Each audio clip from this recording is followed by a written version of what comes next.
Yeah, Angie Mahara here. On a question about borderline personality disorder that I don't know if it was asked by a person with BPD or maybe a BPD loved one. Who knows? Maybe it'll be of interest to both sides, so to speak. So the question was, if someone's had BPD their whole lives, how do they know their behavior is wrong?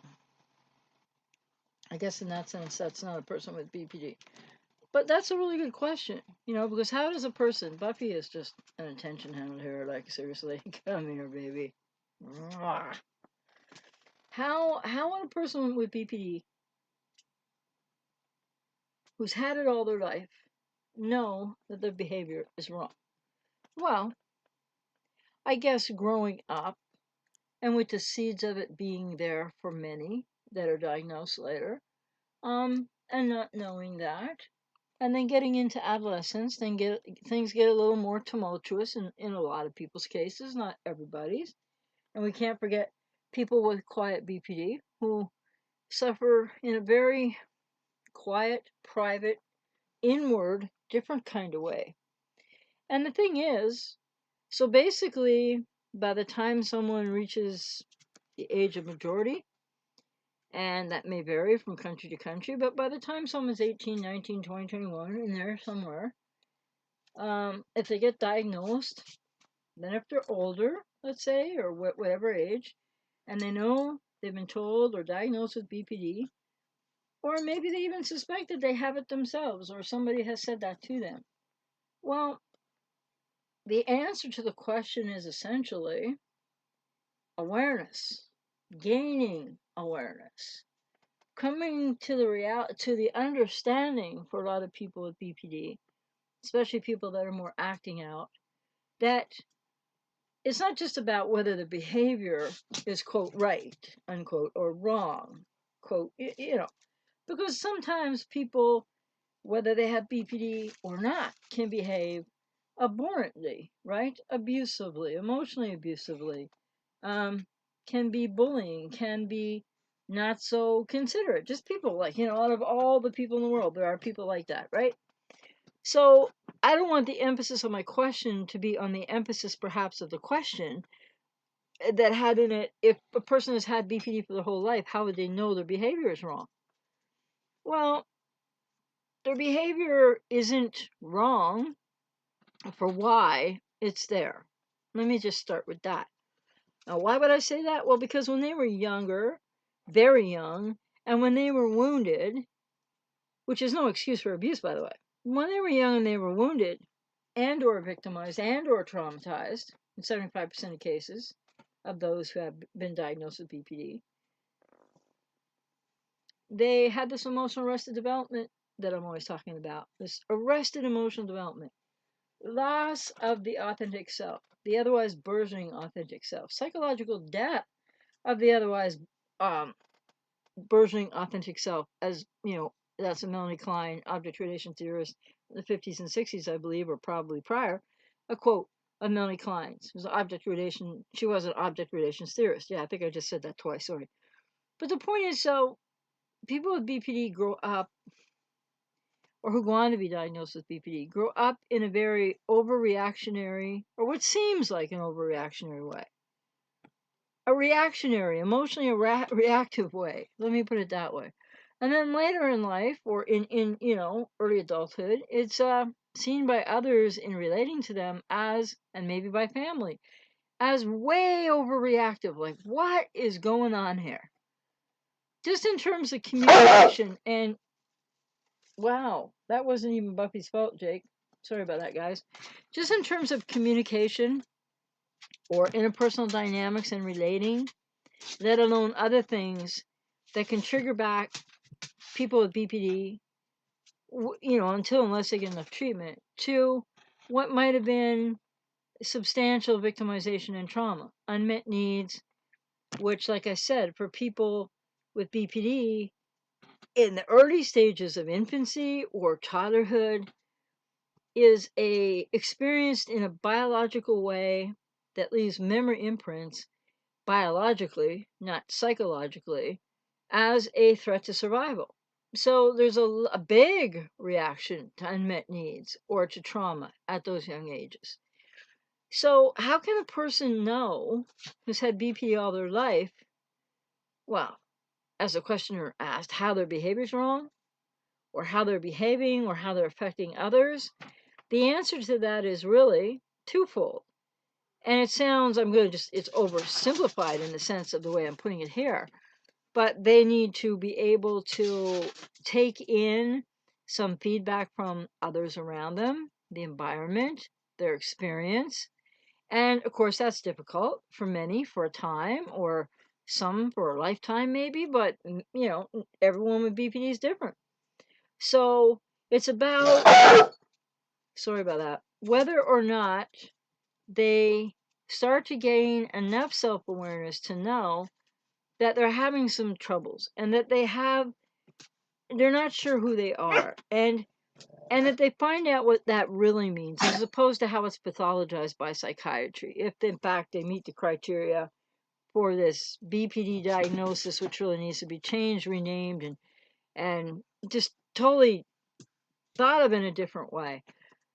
But the answer really is by gaining more awareness, by learning from not just mistakes, but by learning from automatic negative perception, automatic negative reaction, automatic either going inward, like the quiet borderline, and really hurting oneself or torturing oneself with thoughts and things, or the way that they affect others, like I've said in so many videos, people, and I'm just reiterating, people with BPD, though they be all individuals, not one lump group of people, and not all women, there's men too, and there might be more men that than ever get diagnosed, and there might be more men that get misdiagnosed and then don't understand that it's borderline personality.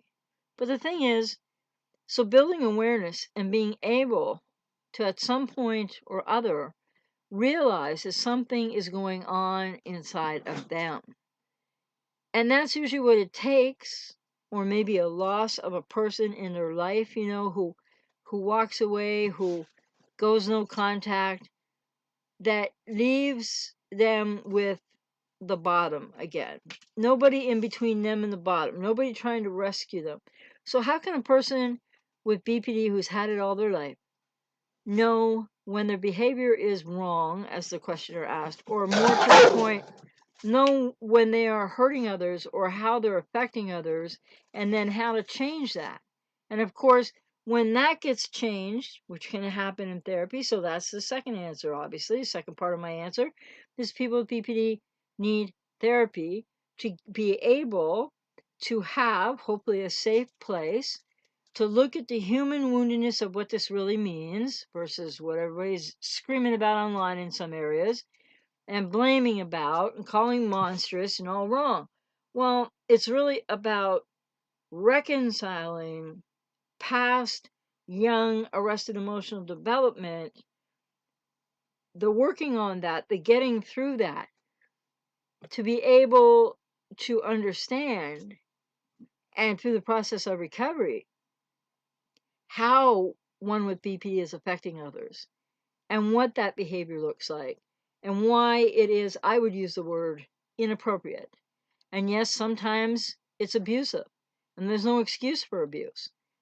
But again, I want to stress that, so how people with BPD can know that what they're doing isn't working for them, put it that way, relationally, behaviorally perhaps, maybe both, is by coming to realize, and it's hard for some people with BPD, and lots of people with BPD know this, they're gaining awareness and they care.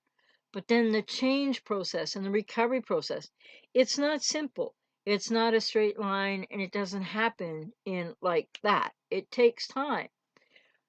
Is people need to realize that what they're perceiving that they think is coming from others, what they are experiencing as high emotional dysregulation and reactivity based on triggers, that it is coming from the past, a past woundedness, a core woundedness, not only of abandonment with attachment issues, but perhaps also trauma. And then they have to want to do something about that. And therein lies the challenge, because this territory of recovery from BPD, which is very possible, and there are more and more people taking that journey and at different stages of their journey with that, and more people that have taken it, I'm sure. I just think most of them aren't online.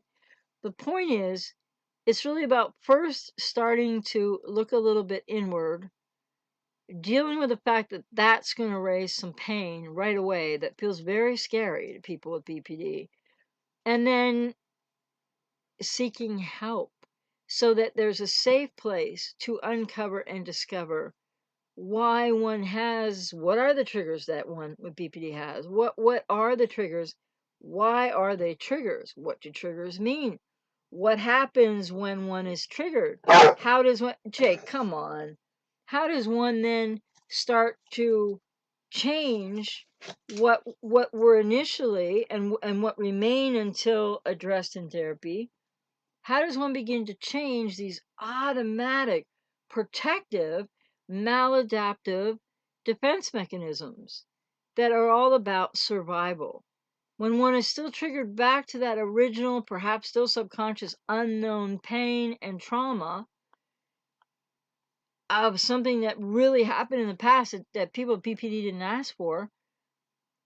And so really people with BPD need to get into therapy and at least talk therapy and supportive therapy at first, and if not DBT or both, so that they can start to have a safe place. And there's so many people out there and mental health professionals that work with people that do a great job, and there's so many that don't know much about it, and so many that don't do a great job with this particular issue or these particular people with BPD, because they don't know really how to address it. And certainly the psychiatric profession's idea of medicating this symptom or that symptom or the other thing. Um, I had clients telling me recently and for years and years that, if I take the meds, I can't feel anything. People with BPD, clients with BPD. If I take the meds, I can't feel anything. I'm taking these meds now, I feel numb. Well, that's really a backward process. It's holding people back, it's keeping people stuck. It doesn't help them with like a little bit of I don't know, anxiety or depression if they're on an antidepressant or something, and then they can't feel anything. It doesn't help them to be able to gain this process, go through this process of more self-awareness.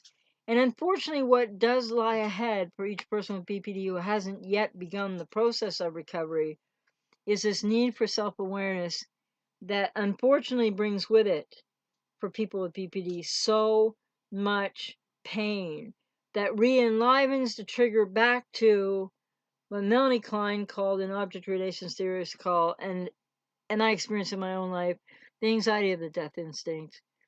So when a person with BPD has had it all their life, however old they are right now, whether they've tried some treatment, whether they haven't, whether they tried something and it didn't work out well, or there wasn't a good fit with someone they were working with, or not, growing self-awareness and the willingness to go back and find a good fit for someone to work with, and some modality that might work better than others. It depends. Everybody's an individual with BPD. But the answer is simply growing awareness, which means having to learn how to cope with this pain that people with BPD perceive and feel is going to kill them in the here and now even. And beyond that, it's really a therapeutic process, and there are many of them out there. And I know that how I work with people with BPD is highly individualized and very much client-centered focused, humanistic, looking at the context of what people have been through in their lives and not pathologizing it.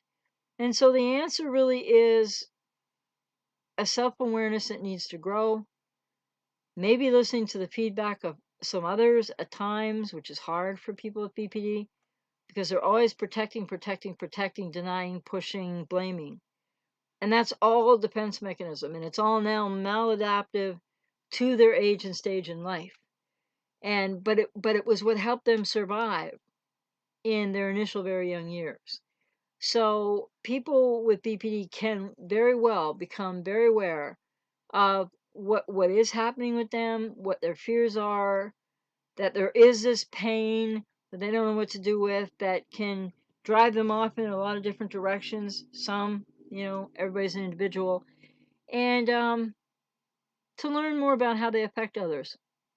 And it's very doable in therapy. And I don't know if I believe in an eclectic modality of helping people with BPD, so I'm not sure that any one modality on its own is the best way to go, but I'm not saying that all those modalities out there aren't very useful and helpful to many people. So again, highly individualized thing, but basically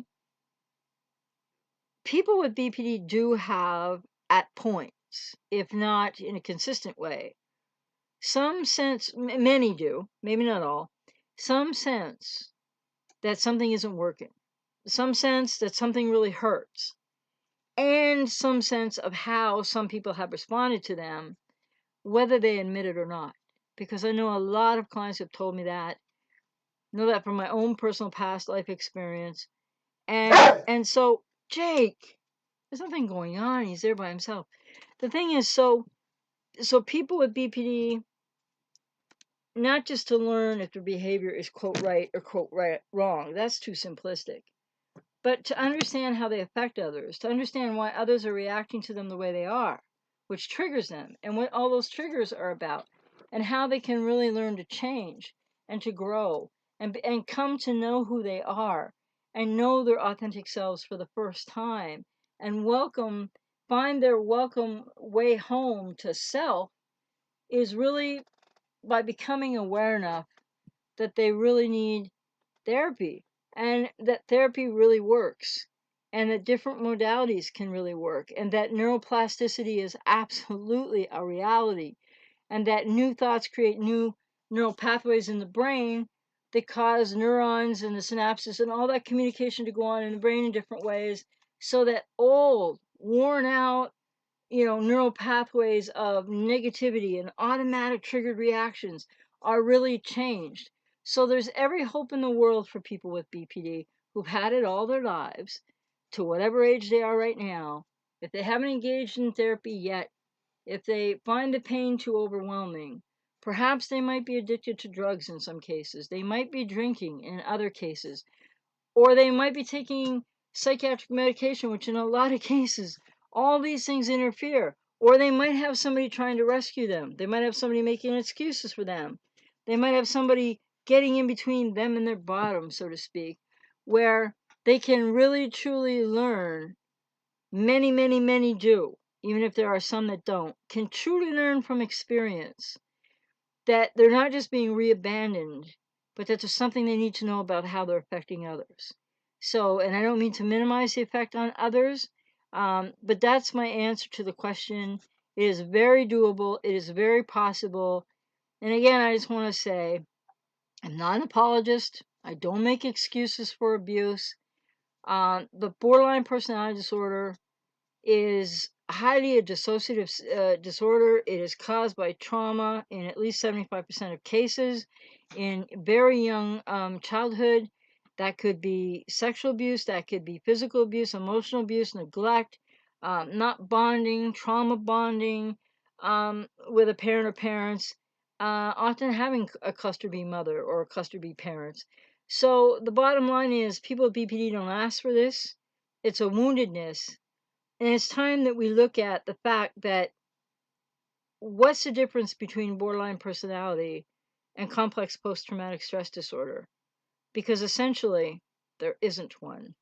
The only difference is the onset of this reactionary human response to unmet needs, woundedness, in many cases, abuse and trauma and abandonment, emotional abandonment, or maybe actual abandonment as well. The only difference between what they call borderline personality disorder, pathologized and stigmatized up to yin yang, and I'm not defending poor behavior or abusive behavior here, but the only difference between that And people who've had abuse from someone with borderline personality disorder, or a narcissist or a psychopath, narcissistic abuse, and they get CPTSD, the only difference really in all that symptomology, in all that pain, in all that trauma, when you consider most people with BPD and most people who are survivors of cluster B abuse, narcissistic abuse, not that it's all the same, um, the only difference is the onset period. So if it happens to an adult who's grown up, got through the stages of early childhood development, is with a narcissist or a very abusive person with BPD, because that's not all people with BPD, then when that happens to an adult who's relatively healthy before that, it's the same kind of symptomology and an interestingly similar recovery trajectory, only without the core wounds of what they now call BPD. So the difference would be onset in childhood, arrested emotional development due to that, and the resiliency of people, though they be way traumatized by narcissistic abuse, to go through a healing from CPTSD in adult. What I would just, the difference I would make is what's called BPD right now is really, I think, CPTSD, which isn't even in the DSM-5, so it doesn't serve the systemic reality of the quote profession of psychiatry,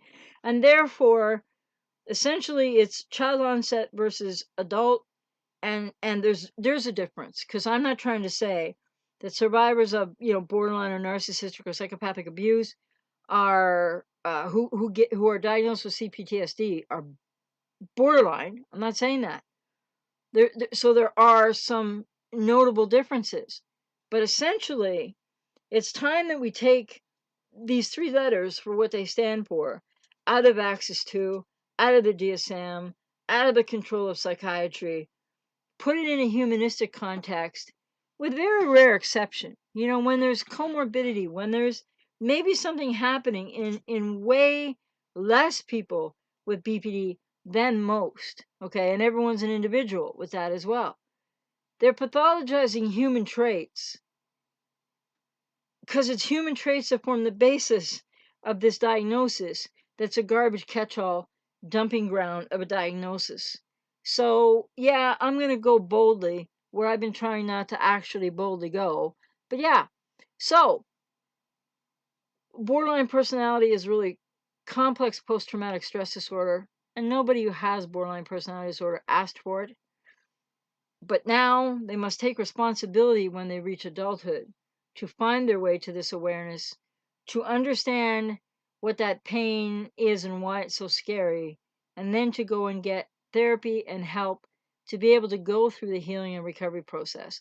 So I'm not saying that somebody with CPTSD from narcissistic abuse in adulthood would be exactly the same as somebody would have this CPTSD that I really believe BPD is, with early childhood onset and what that means. So, but essentially, I think that's what we're looking at, and I think it's high time that more people realize that. And I'm not saying this to loved ones to mean that you should stay or that you have the same trauma as they do or nothing like that.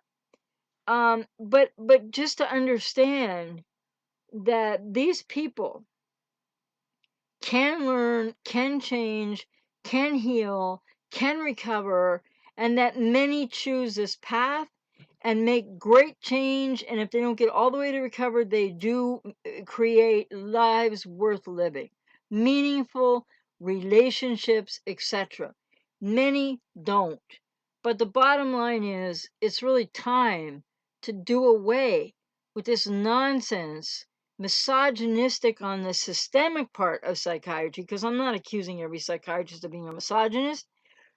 And this whole idea of just like, we'll dump them all over here and we'll tell them it's hopeless and it's a brain disease, which it isn't, or a brain disorder, which it isn't.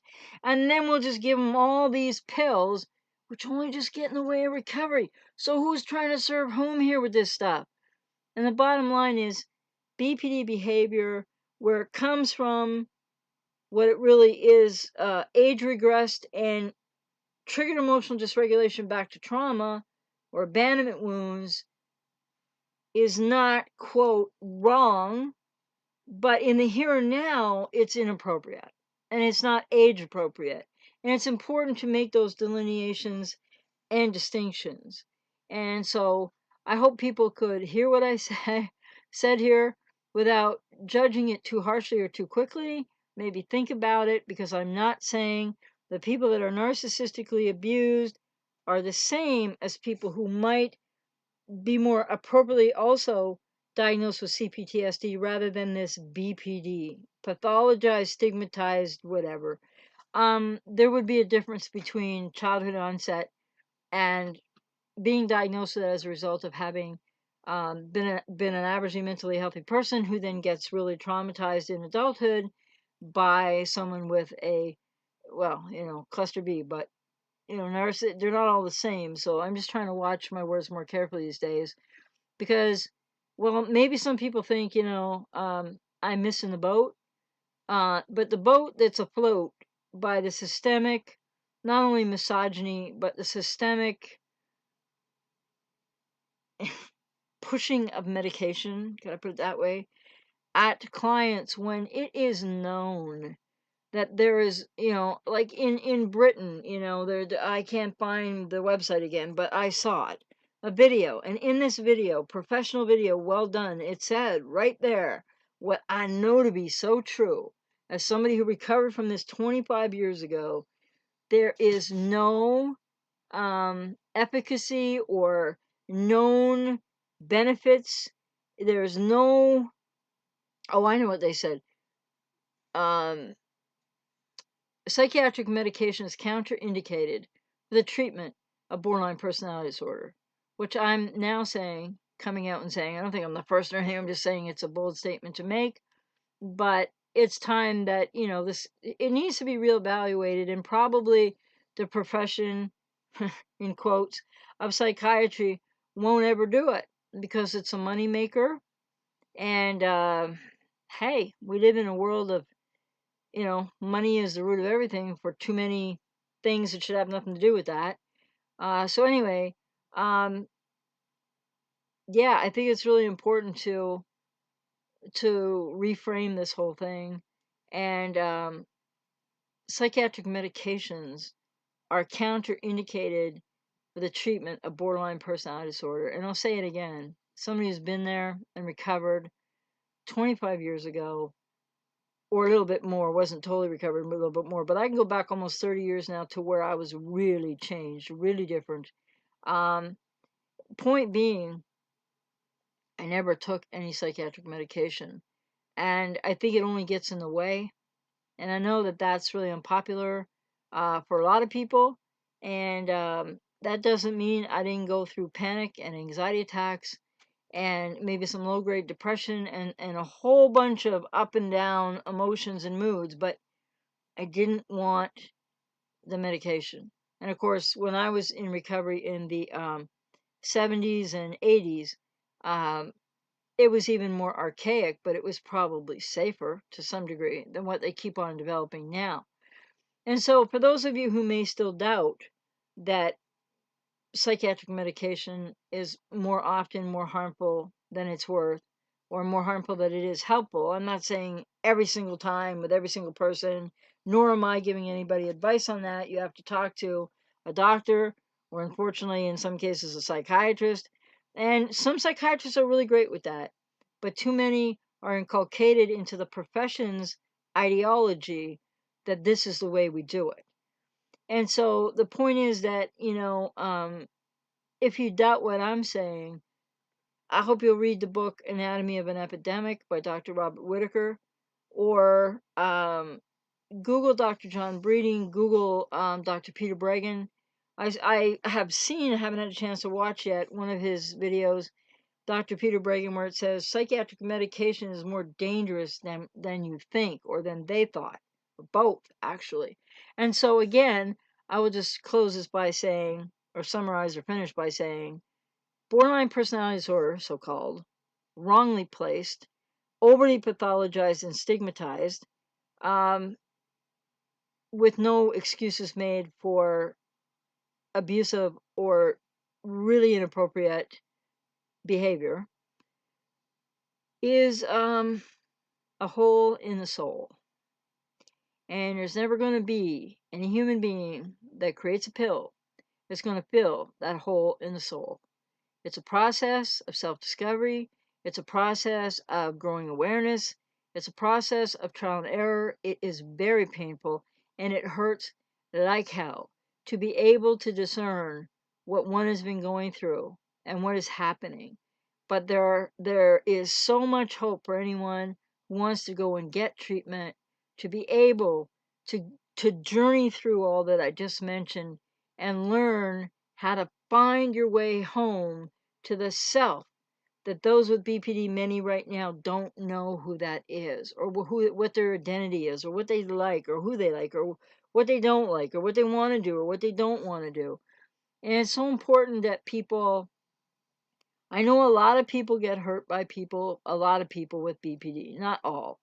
So it's very hard for a lot of people probably to hear this message, but I hope it will be easier for people with BPD, and I hope there are still loved ones out there who, even if you've been terribly hurt or abused, can come to understand there's nothing ever that justifies that. It is never correct. It is not right. It is not something that any of us should ever support. And if that's happening to you, then you need to reevaluate your situation and get yourself into a healthier place. So I'm not one to advocate staying with people who are acting inappropriately and have these issues and aren't getting help. Point being, anyway, I just really see this from both sides. And so I'm passionate about the pain on both sides, not comparing, because there is no way to compare. It's just very true that individuals with borderline personality disorder are hurting like hell unless they get help and work through that process of recovery or greatly toward recovery. And people on the other side of people with BPD are in a world of hurt too. And that's the reality. And to really make progress with this in a real humanistic way. And I'm not saying, hey, I got all the answers and I'm the greatest person working with people with BPD, because everybody is an individual and everybody's going to go different ways and fit with certain people, not others. But the bottom line is I have a high success rate of helping those who are in a place where they really want to help and they want to, kind of learn from my journey and insider experience with this. And I think it's really important that people look for people who have that insider experience and understanding. And not just that, obviously, but I just can't relate enough here how many horror stories I've heard from endless numbers of clients with BPD over the years, that so-called BPD, but yeah, those are the words we're stuck with right now. So incorrectly, by the way, in my humble opinion. Some of us have to be counter the popular opinion, right? If ever change is going to happen. And I think a lot of us who've had this and recovered and been through it, we happen to know something, just a little something about the reality of what that experience is in human context. And I say that not making any excuses for my behavior all those years ago when I didn't realize how it was affecting others. You have to, that's the other thing that people with BPD need to do, is learn to take total responsibility for a woundedness that's now playing itself out in teenage years or early adulthood or whatever age stage of life that wasn't their fault, that they didn't ask for and they didn't deserve, but upon becoming an adult becomes their responsibility. And in that, for other reasons that people with BPD, many feel there's such a great injustice in their lives. That is an injustice. Or I don't like to use the word unfair, but there's nothing appropriate about the reality of having been victimized as a child. And then, but the reality is really, then people with BPD need to take responsibility for that in adulthood so that they can go get help. And really, there's so much help out there. But what I always say to people with BPD is, no matter where you live, no matter where you are, no matter what kind of modality of treatment that you think is best for you or would fit best, or you've tried several and you're wondering what to do next, refuse to work with therapists who don't believe that you can get well. Because these are the stories I hear so often. And I hope that a client of mine won't mind me mentioning that, okay, so I won't be too specific, but they were once told that they were always going to need this validation from outside of themselves. And that no matter how much work, and they're in hard work and they're working hard and they're so self-aware. And they were told anyway by a certain modality type of mental health professional, right? They were told you're always going to need validation from other people. That is baloney. Okay, sorry for hitting the camera. And they said because it's like there's, like if you think of yourself as a bucket or something, there's a hole in the bucket.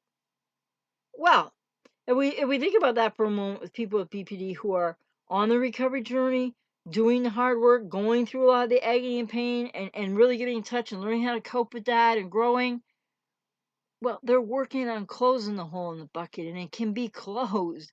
And it can be one, it's a lousy analogy, but this is actually what somebody said to somebody, that they were always going to need external validation, and that they were really never going to get anywhere because there was a hole in their bucket.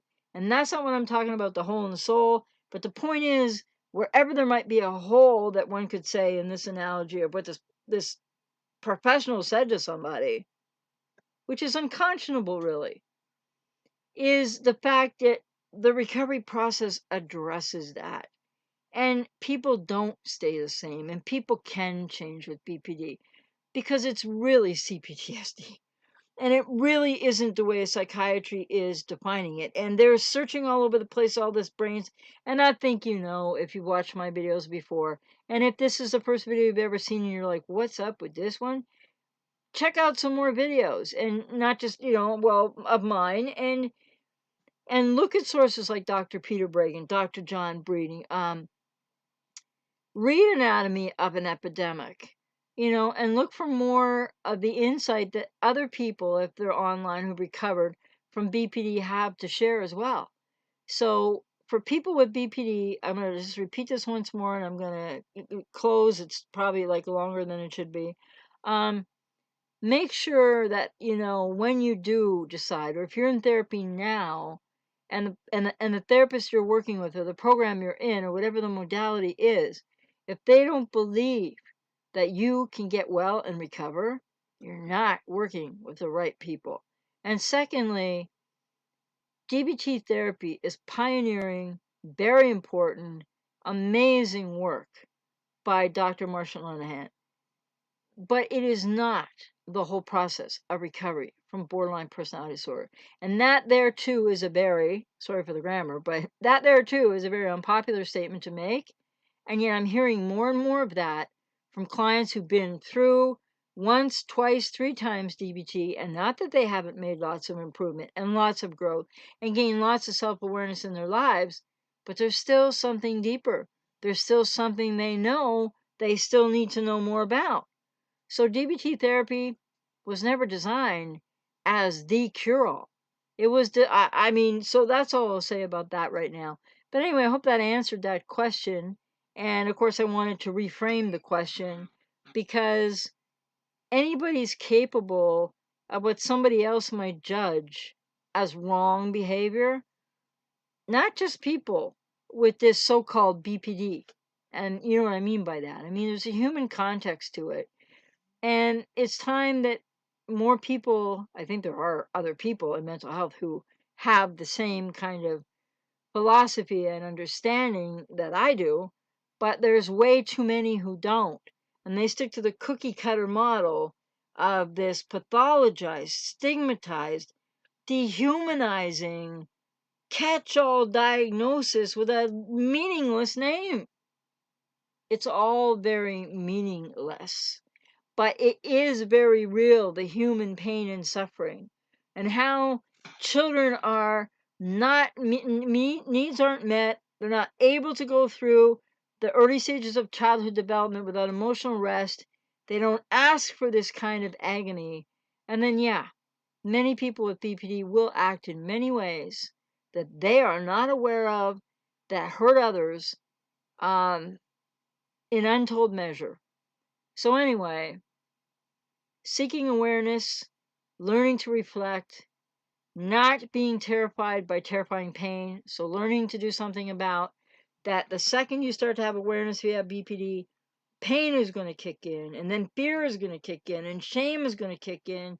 But that with help and support, you can learn how to tolerate that through radical acceptance and mindfulness practice, as well as other methods and means and strategies and coping skills, so that you can continue down the road to being able to be more aware and find out more and work your way toward recovery. And so I don't think we can just lay, quote, wrong behavior on people with the so called, as it's stated by psychiatry right now, borderline personality disorder. Um, Anybody is capable of wrong behavior with or without BPD. But I think I understand probably where the question came from, and I don't want to invalidate anybody who's been really hurt or abused by someone with borderline personality disorder, but not all people with BPD are the same. So I hope that did some justice to both sides as I tried to answer that in a way that I hope will help people who are loved ones, whether ex-loved ones or in no contact right now loved ones, or not loved ones anymore of significant other relationships, maybe not friends anymore, or people who have BPD themselves, because I can't emphasize enough how each person, first of all, that BPD shouldn't be what it is and in a category where it is and pathologize like it is, etc. And then I can't emphasize enough how each person with borderline personality disorder is an individual.